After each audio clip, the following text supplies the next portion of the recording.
오늘 우리는 하나님이 세우신 첫 번째 통치기관 가정이라는 제목으로 함께 말씀을 나누고자 합니다. 이 말씀은 지난주와 이어지는 말씀입니다. 그래서 제목에 있어서 지난주 말씀 제목하고 그냥 가로 열고 이렇게 할까 하다가 그냥 제목을 따로 이렇게 정하였습니다. 오늘 말씀을 나누기에 앞서 지난주 내용을 짧게 훑어보고 넘어가고자 합니다. 우리는 기본적으로 잘 다스리는 자가 되어야 한다고 여지껏 말씀을 나누었습니다. 잘 다스리되 하나님의 뜻에 따라서 스스로를 잘 다스려야 한다고 말씀드렸죠. 우리를 개혁하고 새롭게 하는 것은 하나님의 말씀이며 그 책임은 전적으로 자신에게 있습니다. 하나님, 왜 저의 삶을 안 바꿔주세요? 왜 하나님, 저는 바뀌지 않죠? 라고 하면서 하나님께 책임을 전가할 수 있는 게 아니라 자신의 삶을 바꾸고자 한다면 그 개인은 먼저 하나님 말씀에 맞추어 살아가려는 노력과 동시에 우리를 긍휼히 여기시는 하나님의 은혜가 필요하다는 겁니다. 그와 같은 노력과 동시에 하나님께 은혜를 간구해야죠. 하나님, 저의 삶을 하나님 뜻에 맞추며 바꿔가고 싶지만 그게 잘 되지 않습니다. 주여, 나를 긍휼히 여기소서, 나를 불쌍히 여기소서, 나를 도우사 주의 뜻에 따라 나아갈 수 있는 은혜를 베푸소서. 이것이 바로 마땅히 피조물이 창조주께 올려드려야 할 겸손한 기도 아니겠습니까? 세상 사람들은 하나님 없이 자유를 말합니다. 자율. 나의 스스로의 능력, 나의 스스로의 법으로 자신의 삶을 개혁하고 변화시킬 수 있다는 거죠. 하나님의 법과 뜻 없는 자율은 그 결과는 결국 붕괴를 가져오게 됩니다. 그가 이 땅에서 자유를 통해서 이 세상에서는 잘 살아갔다 할지라도 이 세상이 끝날 그때에, 본인이 이 세상에서의 생명이 끝날 그때에는 모든 것이 무너져 내리는 그 결과를 얻는다는 겁니다. 사람의 뜻 가운데 그것이 아무리 선한 것이라고 해도 결국 하나님을 배제한 것에서부터 이 모든 문제가 출발하는 것입니다. 지난주 우리는 말씀 말미에 이와 같은 자치, 개인을 잘 다스리는 것을 넘어서 가정에 대해서 살펴보았습니다. 가정은 정부의 형태를 띠며 개인과 함께 가정에서 다스리심이 잘 맞물려야 한다고 말씀드렸죠. 개인만 잘 다스리는 것이 아니라 가정도 하나님의 통치 가운데 개인과 가정이 잘 맞물려야 합니다. 일반적인 사회학과 심리학에서도 개인의 습관과 삶의 성실도는 성공에 매우 깊은 영향을 미치는 것으로 나타나 있습니다. 그리고 이 두 가지 요소는 상당 부분 가정 환경에 의해 형성된다는 것이 다양한 연구를 통해 밝혀진 바입니다. 습관과 성실성은 세상 성공에 있어서도 결정적인 심리적 요인이며 이는 오랜 시간에 걸쳐 형성되는 가정 안에서의 자동화된 행동 패턴이라는 거죠. 이러한 행동은 대부분 가정에서의 양육 방식, 부모의 그런 모델링, 가정의 구조 및 정서적 안정에 의해서 그 기초를 가지게 됩니다. 특히 성실성과 그와 같은 습관은 단기간에 어떤 동기부여를 주는 것보다 훨씬 더 강력한 장기적인 성공 요소로 작용하게 된다는 거죠. 그러니까 일반 은총 속에서도 성공하려면 이와 같은 성실과 좋은 삶의 습관이 있어야 되는데 이게 개인의 노력으로만 되는 것이 아니라 무엇과 같이 맞물려진다? 가정 안에서 부모의 역할, 부모가 주는 정서적인 안정, 가정에서의 환경, 이 모든 것이 아이로 하여금 이것을 형성하게 하고 이게 세상에서도 성공을 이끌어준다는 거예요. 우리는 지금 세상 성공을 말하고자 제가 이것을 꺼낸 것이 아닙니다. 개인을 하나님 앞에서 말씀에 순종하는 자로 세우기 위해 우리 스스로의 노력과 하나님의 긍휼을 구하는 것도 중요하지만 가정도 하나님의 통치를 받음으로 인해 이와 같은 분위기를 형성해줘서 아이들이 하나님께 스스로 자신을 맡기며 순종할 수 있는 이 분위기를 형성해 줄 때 개인과 가정이 어떻게 됩니까? 맞물려 돌아가면서 세상에서도 그런 자가 성공하듯이 하나님 앞에서도 이런 자가 아름답게 설 수 있다는 것을 지금 말씀드리는 겁니다. 그렇게 자기를 잘 다스리는 것은 실상 가정의 영향과 깊은 연관성이 있다는 겁니다. 그렇게 우리는 지난주 가정정부의 성경적 본질에 대해서 살펴보며 가정에 주신 5가지 주권적 사명에 대해서 보았습니다. 먼저는 주권이요, 다음으로는 대표성이요, 세 번째로는 법과 그리고 제재와 마지막으로 연속성에 대해서 살펴봤죠. 주권에 대해선 부모의 주권은 하나님께로부터 위임받은 것이므로 부모는 삶에서 하나님이 어떠한 분이신지 그의 삶과 사역을 통해, 가정에서의 사역을 통해 하나님의 성품을 반영해야 된다고 말씀드렸습니다.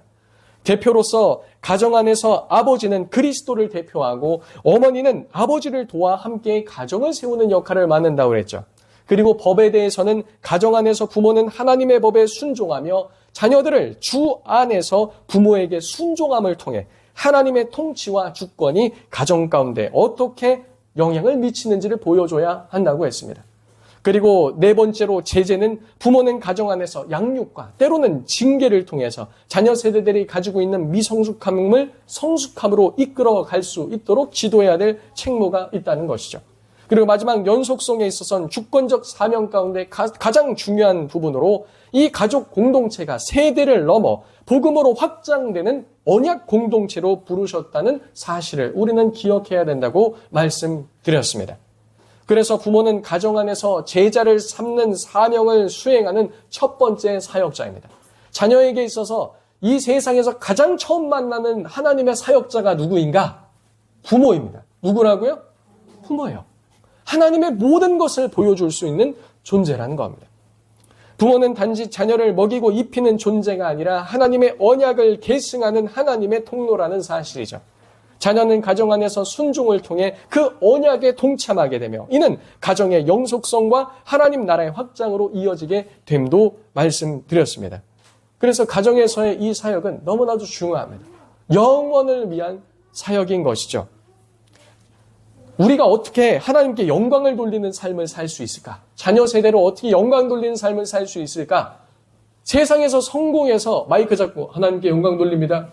이게 영광 돌리는 삶이 아니에요.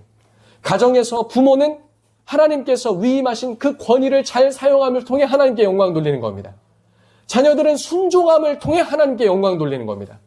자녀들아 주 안에서 부모에게 순종하라. 이것이 약속 있는 첫 계명이니 이것이 옳다고 말씀하셨어요. 자녀는 부모에게 주 안에서 순종함을 통해 하나님께 영광 돌리는 거예요. 교회에서도 교회의 역할, 그리고 국가에서도 그 자신에게 맡겨준 하나님의 그 책무를 다함을 통해 하나님께 영광 돌리는 거지. 돈 많이 벌고 그것으로 많이 헌금하고 유명한 사람이 돼서 하나님께 영광 돌립니다. 이렇게 한다고 영광 돌리는 게 아니라는 것이죠. 그래서 우리는 높은 위치에 있건 낮은 위치에 있건 어느 환경 가운데 있건 그 모든 환경으로 인해서 우리가 하나님께 영광 돌릴 수 있다 없다를 말하는 것이 아니라 하나님께서 우리에게 주어진 그 환경 가운데 맡겨주신 그 책무를 다함으로 말미암아 하나님께 영광 돌리는 자가 되는 줄로 믿습니다. 하나님께서는 가정에 주신 이 5가지 주권적 사명을 잘 감당하라고 하셨고 우리는 이것을 잘 감당하는 성도들이 돼야 될 줄로 믿습니다. 오늘 이 시간에는 지난주에 이어 가정은 하나님께서 세우신 첫 번째 통치 기관이라는 것에 대해서 살펴보고자 합니다. 그러니까 패밀리 가버먼트, 이 가버먼트에 대해서 살펴볼 거예요. 그래서 가정은 정부의 모든 특징적인 요소들을 다 가지고 있습니다. 가정 정부는 교회 정부나 국민 정부의 기원이 되기 때문에 교회와 국가의 모습을 반영하고 있습니다. 그러니까 사실 교회와 국가는 어떤 모델을 본다고 있냐? 가정의 모델을 본다고 있는 겁니다. 그래서 가정에서의 요소들은 5가지로 나타납니다. 첫 번째 뭐라고 적혀 있죠? 통치자. 두 번째는요? 대상자. 통치받는 대상자. 세 번째는 법. 네 번째는 징계. 5번째는 유산. 이것이 가정에 있고 교회에 있고 세상에 있는 겁니다. 그런데 이 모든 것이 어떻게 각 영역 가운데서 드러나는지 우리가 함께 살펴보고자 합니다. 먼저 우리 가정에서 통치자의 역할을 보고자 합니다. 가정에서의 통치자는 누구입니까? 부모입니다. 그 중에서도 특히 아버지에게 이것이 많이 쏠려 있습니다. 어머니들은 공동 통치자이나 하나님께서는 남편을 머리로 세우셨다는 사실을 먼저 기억해야 합니다. 이 권세를 세우시기로 정하신 것은 남자 스스로 혹은 남성들의 집단 공동체가 아니라 하나님께서 태초에 그리하시기로 작정하셨다는 겁니다. 왜냐하면 이것을 통해 아버지 하나님과 머리 대신 예수 그리스도를 설명하기 위해서 하나님께서 남자를 먼저 창조하시고 그를 머리로 세우셨다는 거죠. 그렇다고 여자가 무가치하거나 그저 남자를 돕는 자는 그런 부수적인 존재가 아니라는 겁니다. 하나님께서는 스스로 머리이시며 또한 머리로서 자신을 가리켜 이스라엘의 돕는 자라고 말씀하셨습니다. 돕는 자, 돕는 배필, 이것을 하나님 스스로에게도 사용하셨다는 거죠. 예수님은 보혜사이십니다. 보혜사는 무슨 뜻이냐면 돕는 자란 뜻이에요.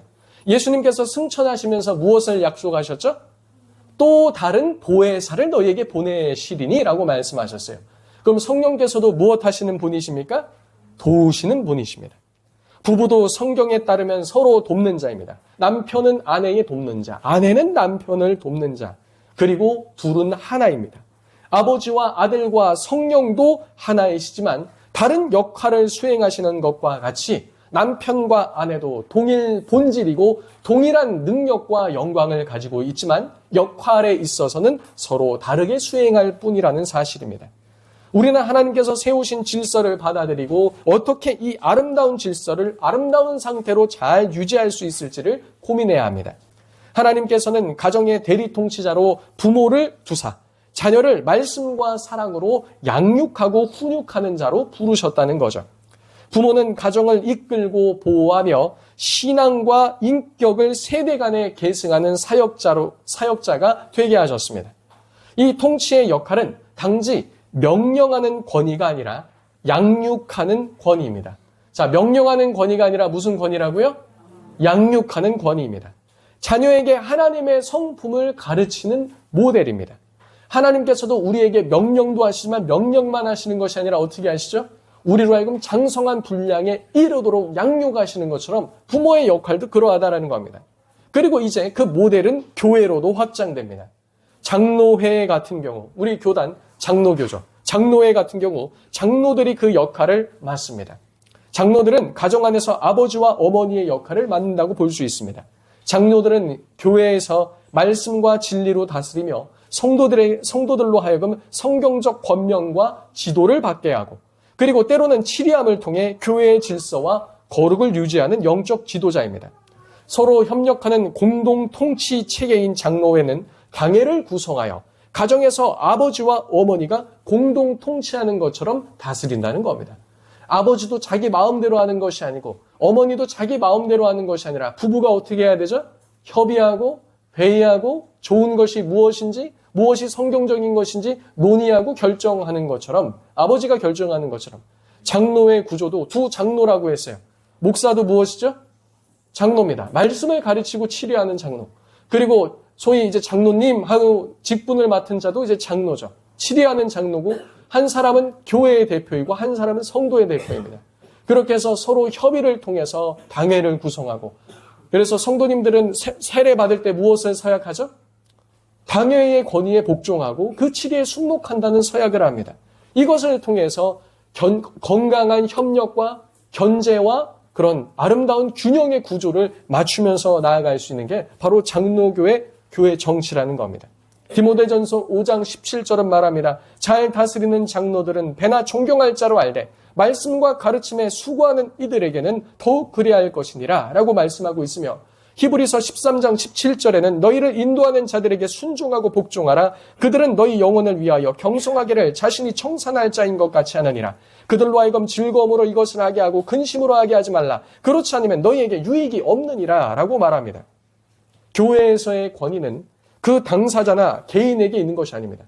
당회를 구성하고 있는 장로들이라고 해도 그 장로 개인에게서 이 권위가 나오는 것은 아니라는 겁니다. 권위는 여기 강단에 서 있는 이재욱이라는 저에게서 나오는 것도 아닙니다. 교회에서 장로로 임직 받았어도 그에게서 나오는 것이 아니죠. 교회에서의 권위는 직분을 주시는 하나님과 하나님의 말씀에서 나오는 것입니다.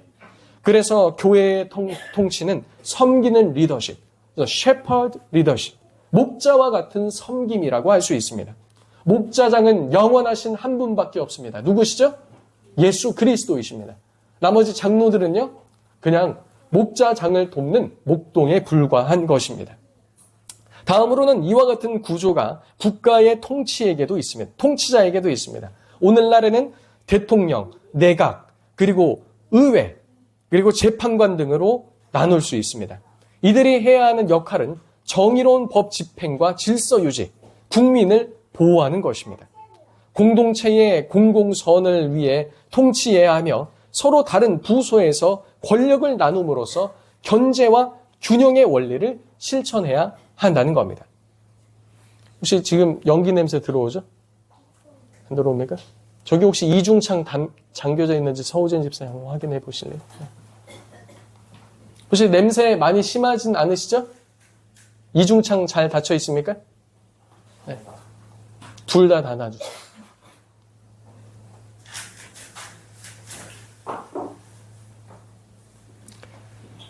이들이 해야 하는 역할은 정의로운 법 집행과 질서 유지, 그리고 국민을 보호하는 것입니다. 공동체의 공공의 선을 위해서 통치해야 하며 서로 다른 부서는 반드시 권력을 나눔으로써 견제와 균형의 원리를 실현해야 합니다. 그러니까 가정 안에서도 마찬가지예요. 아버지와 어머니, 교회 안에서도요, 목사와 장로, 그리고 재직회와 공동위에 이렇게 나눠져 있는 것이죠. 로마서 13장 4절에 그는 하나님의 사역자가 되어 내게 선을 베푸는 자니라.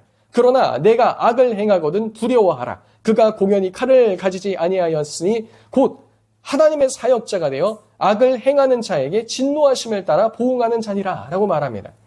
국민의 안전을 위해 질서를 세워야 하며 외적인 평화와 정의의 수호자의 역할을 수행해야 한다는 것이죠. 또한 권력을 남용하면 심판의 결정권을 국가는 행사해야 한다는 겁니다. 각 통치자들에게 하나님께서는 각 세우신 영역의 질서의 대표자로서 가정, 그리고 교회, 그리고 국가의 대표자들을 세우셨습니다. 통치의 목적은 지배가 아니라 보호와 양육인 것입니다. 가정은 신앙과 인격의 형성의 통치를, 그리고 교회는 영적 질서와 진리 수호의 통치를, 그리고 국가는 공공 질서와 정의 유지를 위한 통치를 각각 맡고 있다는 겁니다.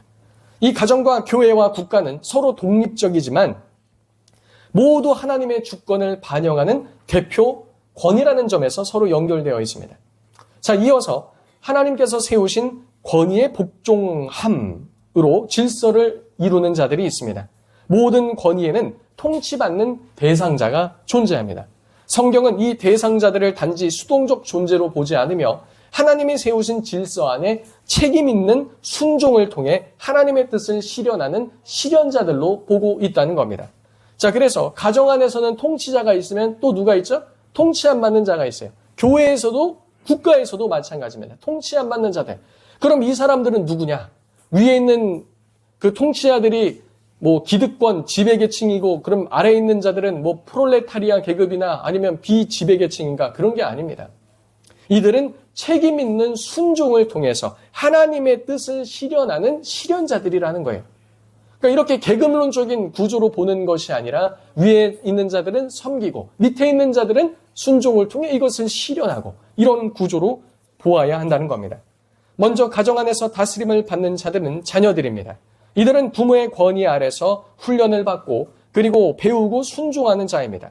부모의 권위 아래 훈련받고 배우고 순종하는 것을 통해 가정의 머리 대신 그리스도께서 세우신 권세에 복종하는 것을 배우는 것입니다. 이러한 모든 것은 하나님 나라를 세우는 것과 하나님의 영광과 이어져 있습니다. 로마서 12장 3절에 내게 주신 은혜로 말미암아 너희 각 사람에게 말하노니 마땅히 생각할 그 이상의 생각을 품지 말고 오직 하나님께서 각 사람에게 나누어 주신 믿음의 분량대로 지혜롭게 생각하라 라고 말합니다.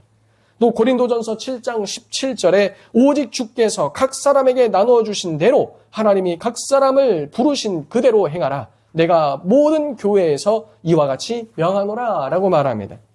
성경은 자녀들을 향해 부모에게 순종하라고 말하고 있습니다. 자녀는 가정 안에서 가장 먼저 권위에 순종하는 책임을 배우는 자입니다. 순종을 통해 축복을 약속받는데 그것은 장수와 형통에 관한 것입니다. 다음으로 교회 안에서 다스림을 받는 자들이 나옵니다. 교회 안에서 다스림 받는 자들이 누구입니까? 성도입니다. 누구라고요? 성도. 말씀으로 다스림을 받으며 그리고 말씀의 권위 아래 순종함으로 자라가는 자들입니다. 교회의 성경적 권면과 치리의 겸손히 순복함을 통해서 우리는 하나님 앞과 성도 앞에서 자라가는 모습을 보일 수 있습니다. 이 모든 것을 통해 공동체 안에서 질서와 거룩함을 세워가는 일원으로 함께 세워져 가는 것이죠. 디모데후서 4장 2절에 너는 말씀을 전파하라. 때를 얻든지 얻지 못하든지 항상 힘쓰라. 범사에 오래 참음과 가르침으로 경책하며 경계하며 권하라 라고 말합니다. 그래서 말씀을 전하는 자들은 오래 참음도 필요하고 가르침으로 경책하고 그리고 경계하고 권면하게 하는 일도 해야 한다는 것이죠. 성도는 단지 따르기만 하는 존재가 아니라 말씀 안에서 자발적으로 순종하며 성장하는 주체자들입니다. 교회 안에서 이루어지는 치리는 벌이 아니라 회복과 성숙을 위한 사랑의 도구라는 것도 우리는 생각해야 하죠. 그런데 오늘날 문제는 오늘날 교회에는 치리를 하지도 않고 또 사람들은 치리를 받기도 원치 않아 한다는 겁니다. 우리가 믿음으로 잘못 가고 있을 때 교회는 무엇을 해야 됩니까? 잘못하고 있다고 얘기를 해줘야 돼요. 회개할 문제가 생기면요, 회개해야 한다고 말해줘야 됩니다. 공적으로 설교를 통해서 깨닫지 못하면 개인적으로 불러서 목사나 장로가 이런 것들을 권유해야 하죠. 하지만 오늘날은 이와 같은 치리를 하지도 않고 받지도 않으려는 모습으로 인해서 교회의 거룩성이 많이 훼손되고 약화되었다고 볼 수 있습니다. 마치 잘못을 하고 곁길로 가도 훈육을 받고 자라지 않은 아이의 모습이 어떤지를 생각해보면 오늘날 한국교회 성도들의 모습을 생각해 볼 수 있다는 겁니다. 무조건 사랑이 능사인가? 그렇지 않습니다. 회개와 권면은 그리고 때로는 책망은 사랑을 기반으로 하기 때문에 그와 같은 것도 필요하다는 겁니다. 그래서 저 같은 경우에도 많은 고민을 하다가 조심스럽게 어떤 부분을 얘기하고 그리고 어떤 부분에 있어서 조금 강하게 얘기하면 우리 성도님들은 무엇을 생각해야 됩니까? 이것이 진짜 주님께로부터 온 권면인가? 이것을 생각해 볼 필요가 있다는 겁니다. 근데 이제 우리 한국교회, 우리 참사랑교회 성도들은 그렇지 않을 거라고 생각합니다. 근데 많은 경우 어떻게 합니까? 딱 듣고 기분 나빠요. 저 다른 교회 갈래요. 갑니다. 그러면 자기의 죄의 문제나 그런 문제가 수정됩니까? 안 됩니까? 안 돼요. 그냥 여전히 그 죄 가운데 있는 겁니다. 다음으로는 국가 차원에서 다스림받는 자들이 있습니다. 바로 국민들이죠. 헌법과 법률 아래 정당한 법 질서에 순복해야 하며 세금과 국방과 질서 유지에 대한 사회적 책임을 지는 자로서 의무를 다해야 합니다. 우리가 권리를 주장하기 전에 의무를 먼저 행해야 하는 것이죠. 또한 악을 억제하고 선을 장려하며 공적 질서에 적극적으로 참여하는 자가 되어야 됩니다.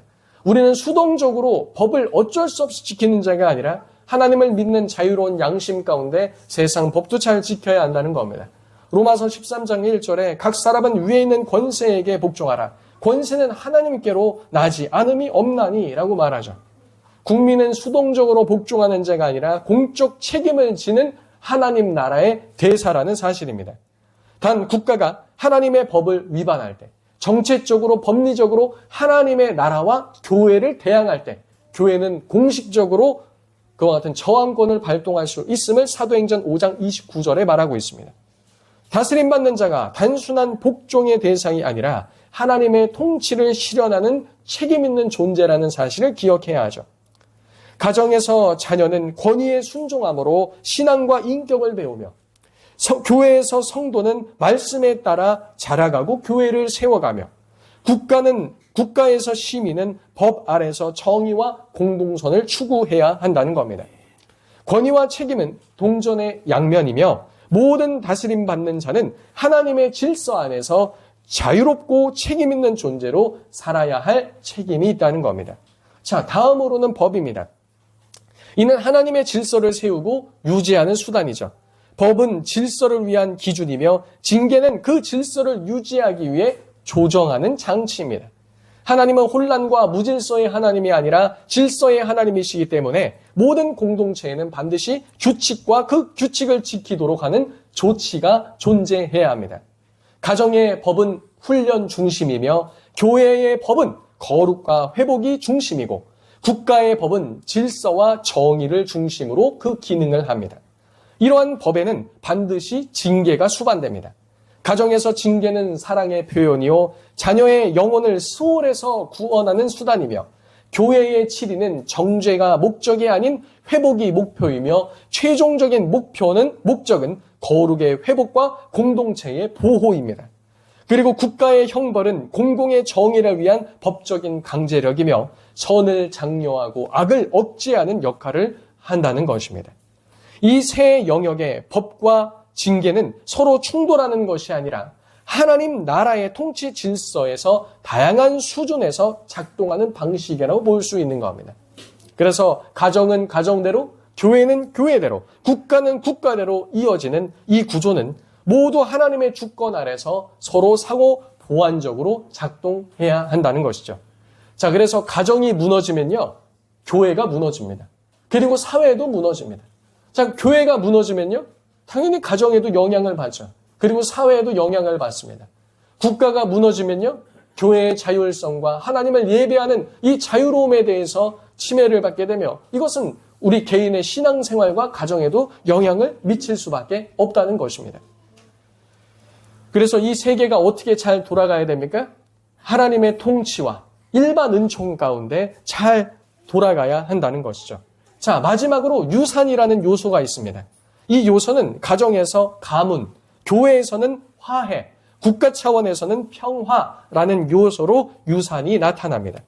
가정에서 유산을 말할 때 이 가문이라고 하는데요. 이것은 영어로 리니지라고 합니다. 리니지, 이 혈통 혹은 household legacy, 가정 유산이라고 말합니다. 여기서 말하는 가정, 이 가문이라는 것은요, 신앙, 가치, 문화, 정체성을 세대 간에 전수하는 첫 번째 공간을 말하는 겁니다. 그래서 유산은 단지 재산이 아닙니다. 재산이 아니라 누구의 자손인가를 말해주는 정체성과 영적인 계보를 가르친다는 겁니다. 그래서 우리는 그 자녀를 볼 때 누구를 봐요? 그 자녀를 볼 때 그 부모를 봅니다. 그 아버지를 봐요. 그 자녀의 신앙을 볼 때 누구를 봐요? 그 아버지를 본다는 거예요. 그 대표적인 예가 성경에 쭉 나와 있죠. 성경에서 특정 인물을 가리킬 때 뭐라고 나옵니까? 그냥 아무개다 이렇게 말 안 해요. 뭐라고 말하죠? 누구의 증손이요? 누구의 손자요? 누구의 아들? 아무개라. 이렇게 나와요. 그래서 이 유산, 이거는 재산이 아니라 신앙, 가치, 문화, 정체성이 세대 간에 어떻게 이루어졌는가. 자, 그래서 이전에 우리가 가정에서의 5가지 주권적 사명에 대해서 얘기했을 때 영속성이 중요하다고 그랬어요. 언약 공동체. 그래서 그 자녀를 볼 때 그 언약적 유산이 보여야 하는 겁니다. 그래서 저의 소망도 그래요. 몇 번 말씀드렸죠. 저희 시골집에 그 가족묘에 가보면 조부모로부터 시작된 이 신앙의 유산이 이렇게 있습니다. 조부모 묘, 조부묘, 그리고 거기에는 이제 저희 조모도 묻히시겠죠. 그리고 아버지가 묻혀 있습니다. 나중에 정광의 사모님도 거기 묻히실 겁니다. 저도 묻힐 겁니다. 그럼 거기에다 우리 신앙의 가문의 유산이 어떻게 있는 것인지, 어떻게 우리의 신앙이 계속해서 발전해 왔는지, 이 땅 가운데서 우리가 하나님 나라를 위해 무슨 일을 했는지 그런 기록들을 거기에 남기고자 하는 것이 있어요. 그리고 단지 비석에만 남기는 것이 아니라 우리 자녀 세대들이 바로 그 유산 자체라는 겁니다. 바로 그 자체라는 거예요. 그래서 사랑하는 성도님들, 여러분 다음 세대에 이 신앙의 유산이 더욱더 찬란할 수 있도록 그 언약 공동체를 믿음 안에 잘 세워가는 참사랑교회 모든 성도들 되시길 예수님의 이름으로 축복합니다. 그래서 아무개를 보았을 때, 누구의 아들, 누구의 딸, 그 누구를 생각하면 무엇이 생각나요? 그분의 신앙. 잘 계승됐구나.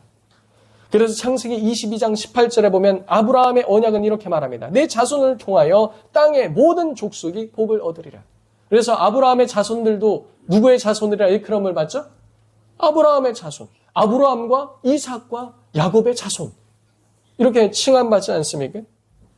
디모데후서 1장 5절에도 디모데에게 이렇게 말하죠. 외조모 로이스와 어머니 유닉의 믿음을 계승하고 있음을 잘 보여주고 있습니다.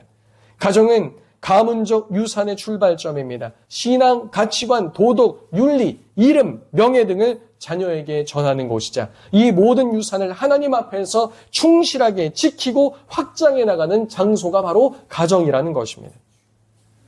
그 다음은 교회의 유산입니다. 교회의 유산은 무엇입니까? 화해입니다. 교회는 죄로 단절된 하나님과 인간과의 관계, 그리고 인간 상호간의 관계를 회복시키는 그런 공동체입니다.